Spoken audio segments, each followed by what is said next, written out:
Wah, ini tengok inilah cikgu-cikgu yang mengajar driver-driver lori yang baru-baru nak bawa lori.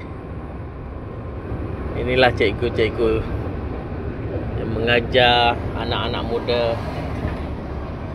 sampai boleh bawa lori, sampai ada lesen.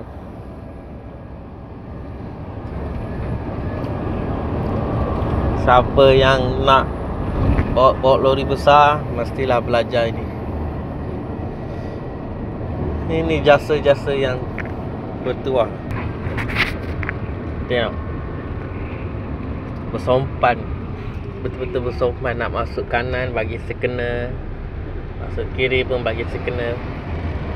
Betul-betul boleh jadi driver contoh kepada semua-semua. Tengok,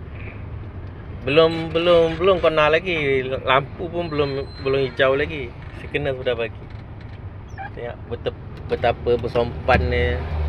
Nah, kereta lain semua belum bagi sekena lagi. Tengok ilmu yang diajar oleh cikgu supaya kita ni menggunakan jalan yang betul. Boleh dicontohi lah.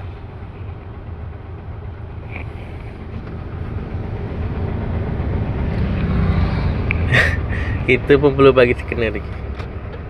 Ni baru bagi sekena. Bagus betul.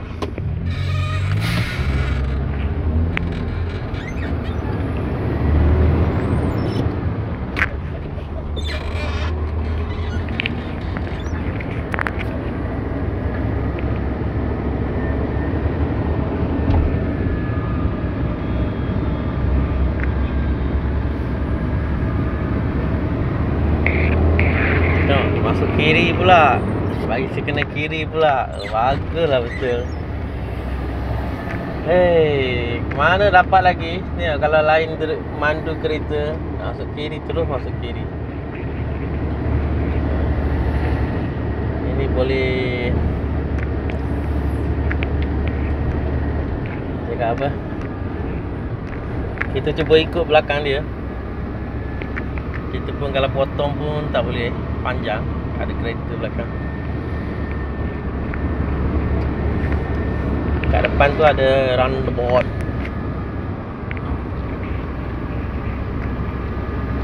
Nak lori pun bersih. Lori tak angkat barang. Ini lori tak angkat barang, lori bawa orang saja.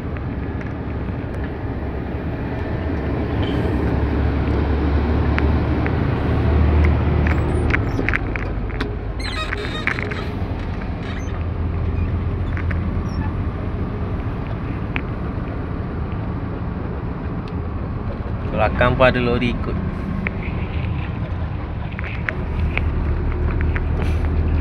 Mungkin menghormatilah, menghormati cikgu yang mengajar. Padahal belakang boleh je potong je. Bukan ada kereta apa pun, boleh je potong. Okey, roundabout sudah sampai sini tau. Roundabout roundabout.